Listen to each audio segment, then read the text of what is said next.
pretty recently, I was at a conference presenting a series of workshops. And during a break, I kind of wandered into another session just to see what was going on. And I ended up in this big room with tons of school counselors everywhere. A company got up to present their software, one of these platforms that talks to kids directly, screens them for distress, and then sends an alert to the adults on campus if something looks serious.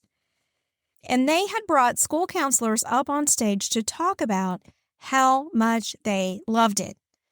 Our people. And I don't doubt that they meant it, because if a tool is making your day easier, of course you would say so.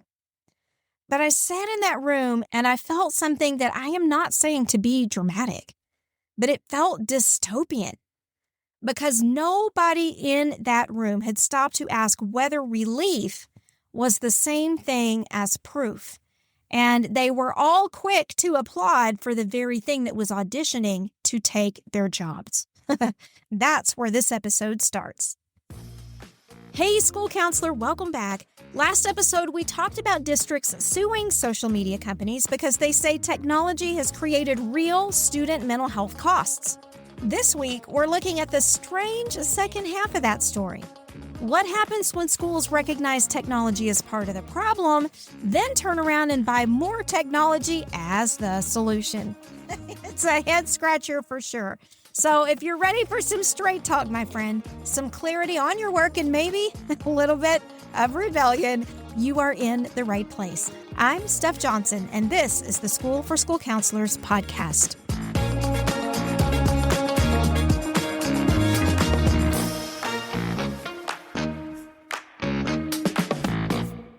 Way back when, I used to read the latest podcast review every week, and I really want to get back to doing that.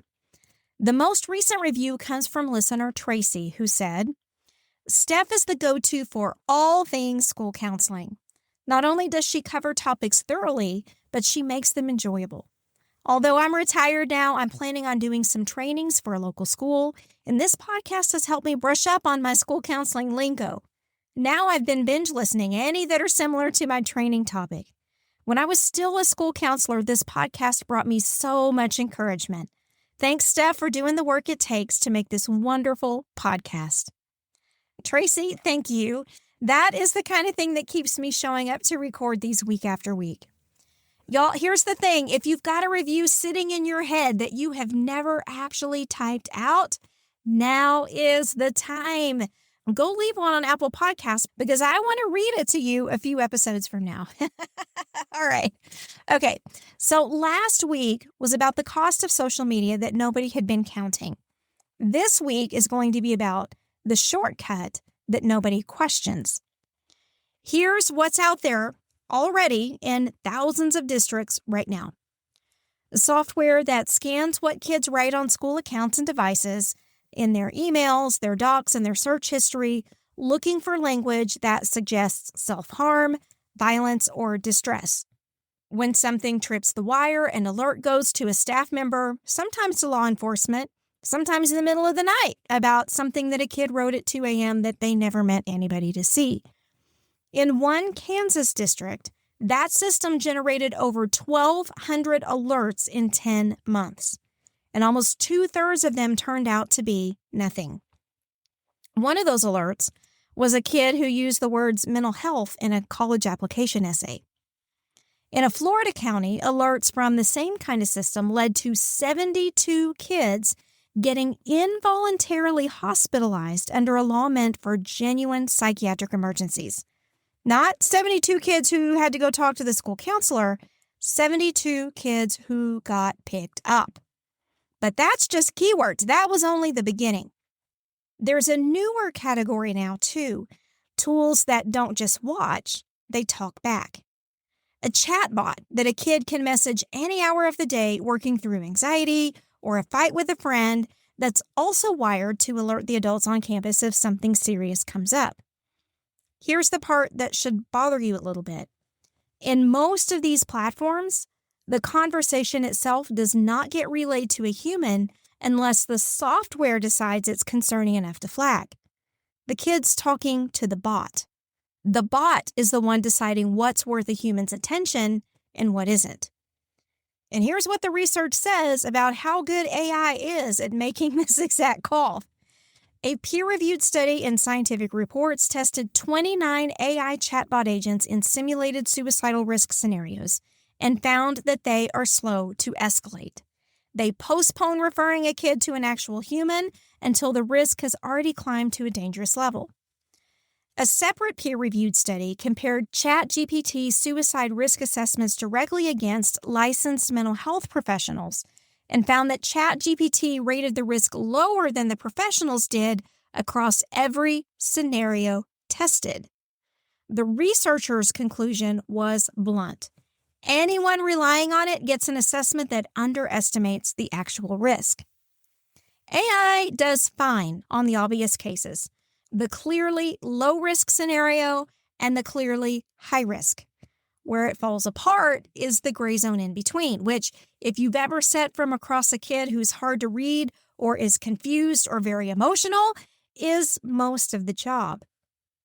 So let's make this less abstract because we actually tested one of these ourselves. I'll say this up front.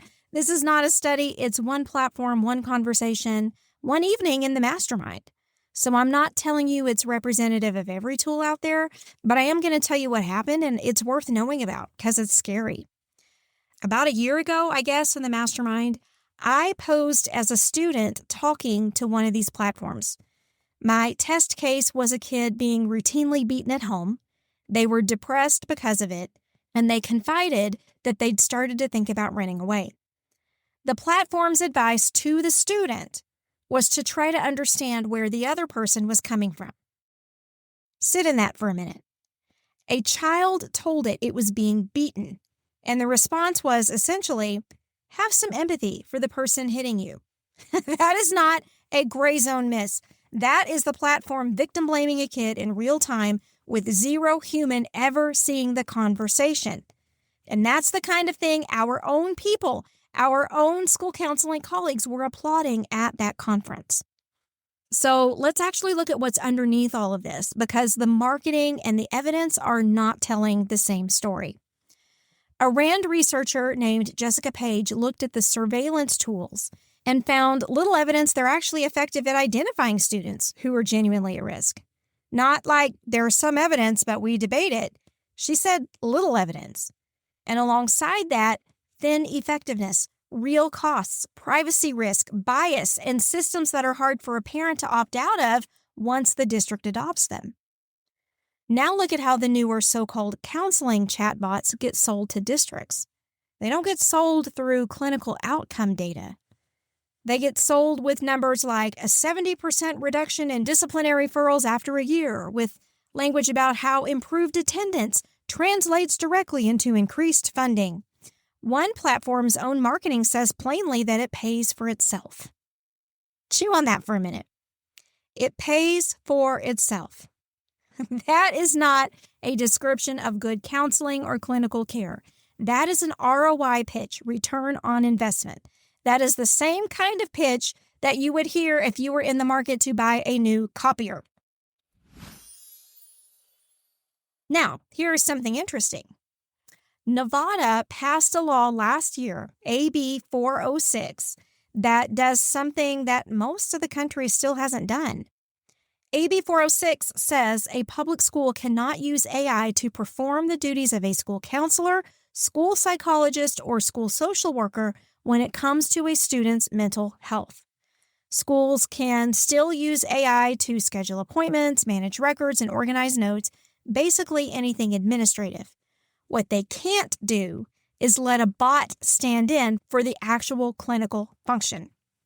The law goes further than that, too. It bans AI products from using titles like therapist or counselor if doing so implies that the system is a licensed provider. That is a direct shot at exactly the kind of branding I watched get applauded in that conference room. And if you violate it in Nevada, you're looking at a civil penalty up to $15,000. That's cool, right? Here's the disturbing part. That bill did not come from school counseling. It came from the National Association of Social Workers. Their people were the ones in committee testifying that AI therapy apps with no human involvement were on the rise, and they were citing cases where people had died by suicide after relying on one. The bill's sponsor put it very plainly. AI doesn't have the emotional intelligence to do this work. And so I started wondering, and I checked to see whether ASCA showed up in all of this, even just kind of writing along in the testimony. They didn't. The public hearing record for this bill is just NASW, hearing after hearing. No school counseling association anywhere in it. So, y'all, that wasn't ASCA just quietly supporting NASW's win from the other side. They weren't even in the room. A different profession went to the State House for our kids in our buildings doing work that looks a great deal like ours. But it wasn't us, which is my very polite way of saying the cavalry showed up, but it came from the building next door. I am extremely appreciative of NASW. I am highly disappointed in the other side.